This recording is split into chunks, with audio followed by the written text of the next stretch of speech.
What is this? What? Can I respond? Was I done talking? So you said. Yeah. Go ahead and let it. Here, this is what I want you to do, Rabbinic. I want you to get everything out, okay, so that when I respond and I dismantle it, I don't want to hear nothing out of you. Okay, go ahead. For sure. So you appealed to Matthew to prove that the Son in Proverbs 30 is going to be Jesus. That is committing the fallacy of begging the question because you are using what's in question to answer what's in question. I am putting into question the claim of the New Testament that the Son is going to be in the Tanakh Jesus. The burden of proof is upon you to establish continuity through the Tanakh. So you're committing a logical fallacy. So again, stop appealing to your own New Testament, which begs the question to prove that's the Son. Show me from the Tanakh, considering the Son is identified as the nation of Israel. Go ahead. Okay, thank you. Now, I let you get through it, right? Now you feel better? Now I'm going to humiliate you, okay? Because what's actually happening here is that you're confusing the New Testament as confirmation with using it as a sole proof. Those are two completely different things, all right? Maybe you need to get some more experience to understand what begging the question actually means. Let's see who we got multi-guest requesting over here. Oh, Sefer, I'm going to be harsh. I'm going to be harsh. Absolutely. I'm going to be harsh. Absolutely. I don't know why people think you should be a softie. I don't know. I do not know. Rabbinic, what you want? What's up? So you were trying to say the Son himself in that verse is going to be Jesus, correct? Yeah, I'm not trying to say it. I was saying it. Right. So the Son in the Tanakh is identified as the nation of Israel. See Exodus chapter 4, verse 22, where Pharaoh says, "You are my firstborn son." See, for example, in Hosea chapter 11:1, where the Son is described as Israel. So I don't know why you're lying to the guest, but yeah. No, I'm not lying to the guest, and I'm going to show how quickly I'm going to take you out. Now, you're confusing corporate sonship with the unique Son of God, and that's a category error, which I'm sure you know you're participating in. Now, yes, Israel is called God's son in Exodus 4:22. Nobody's denying that. It's a corporate title for the nation, but pretending that that's the only way son is used in the Old Testament is simply false. So let's start with Hosea 11:1. Out of Egypt, I called my son. Right? Does that make sense? Yeah. Okay, you with me so far? Now, originally, what is that referring to? The nation of Israel. Exactly. But then Matthew 2:15 explicitly applies that same verse to Jesus. Why? Because that's begging Jesus, the question. No, it's not begging a question. It is. No, it's not, brother. Rabbinic. I'm not asking you to talk. I'm not begging a question. Okay, because you're appealing to Matthew to show your continuity. Well, here, Rabbinic. No, well, yeah, and you're appealing to the Torah to show your same continuity. So, unfortunately for you, you don't get to just look backwards and not look forward. Okay, because when we look at it, Rabbinic, shut the hell up, bro. Because I'm talking. Okay, you're not going to come in here and pontificate the way I see the way you run your live streams.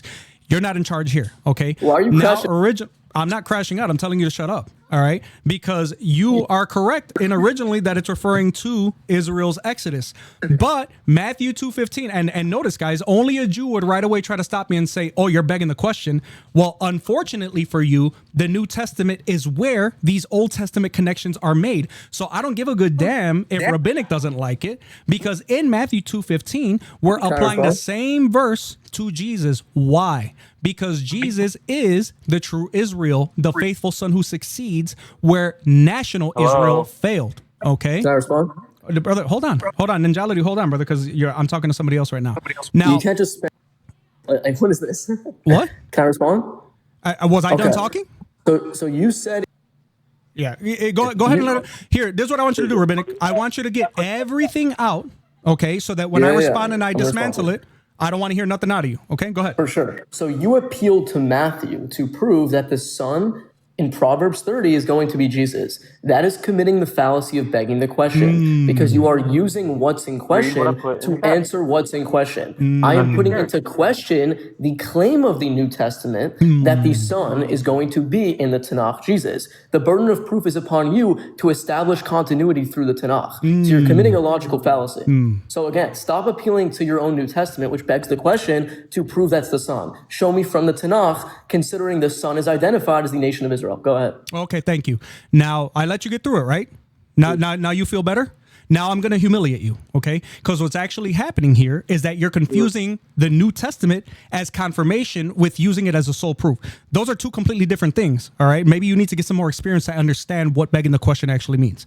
First of all, I never argued that Matthew says it, therefore Proverbs 30 is Jesus. That would be circular. My argument is that the Old Testament itself presents a divine son, and the New Testament identifies him as Jesus. That's not begging the question. That's a claim of continuity. So let's talk about Proverbs. Dude, shut your damn. I know you're young, but dude, just like I allowed you to say everything you said, even though it was wrong and stupid, because this is what the basis of your argument is, well, it's not Jesus, then you can't use the New Testament, except that you don't get to control that. Okay. So again, let's look at what Proverbs are. What? Here, let me say it. Let me say it slower for you. Okay. Continuity with the new brother. All right. Now, you are looking at the New Testament as circular reasoning, and I'm explaining to everybody that the New Testament is what you utilize and how people were identifying what Jesus was in reference to the Old Testament through the events of his life. Now, if that's not establishing continuity, maybe you shouldn't be doing this, brother, because Proverbs 34 makes it clear. You have to notice the context. The one being described is the creator, right? He controls the wind, the waters, and the ends of the earth. Then Agar asks, what is his son's name? Now, if son just means Israel, then answer the question, what is Israel's personal name in that verse?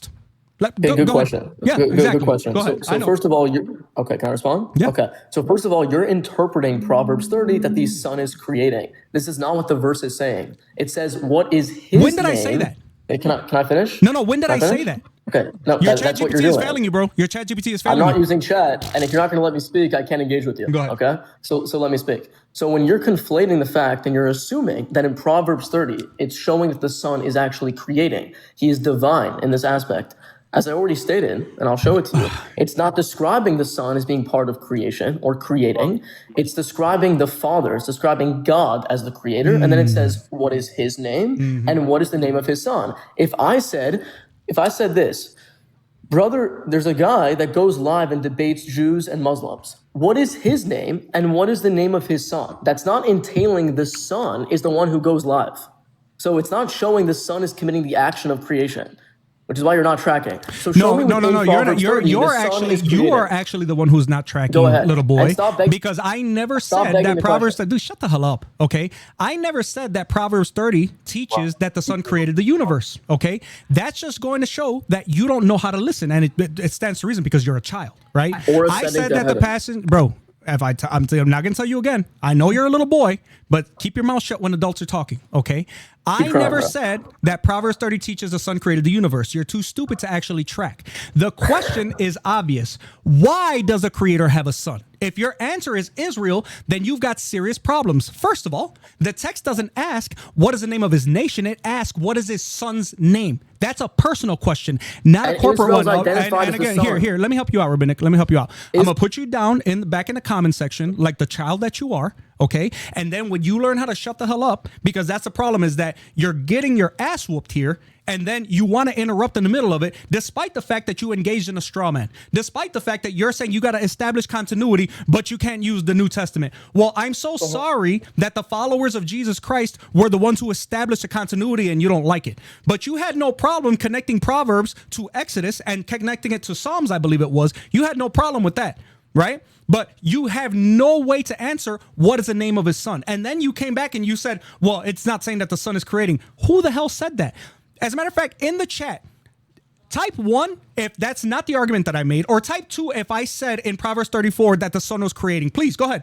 Type 1 if he strawman me. Type 2 if he did not strawman me. Go ahead. Thank you. Okay, 1. What else we got? 1, 1, 1. Yeah, 1, 1, 1, 1. 1, 1, 1, 1, 1. Little boy, don't ever request up here again because I will cook the living piss out of you, as I just did.